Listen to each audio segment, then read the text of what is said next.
වගේ කිහිල්ල කනවා. අර බලපංකෝ. තුන්වෙනි කොටුවේ ඉන්න අඟුලිමාල මේ කහනවා වගේ පේන්නේ මට විතරද? බලපන් අර මොකද කිව්වං?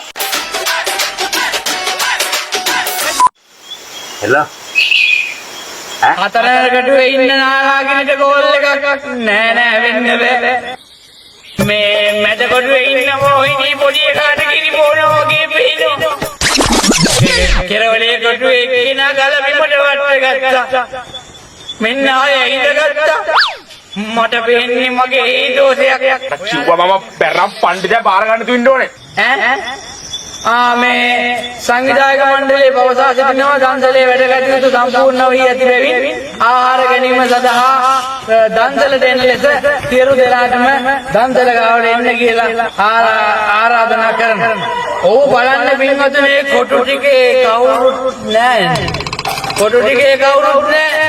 කොටු ටික හිතුනේ කොහමද එකපාරටම දන්සල ගැන කියලා අම්මට හිරි යක්කු ටික ඔක්කොම දන්සලට ගිහින් දැන් තොරණ තනිය වෙලා බලන්න පින්වතුනි තොරණට වෙච්ච දේ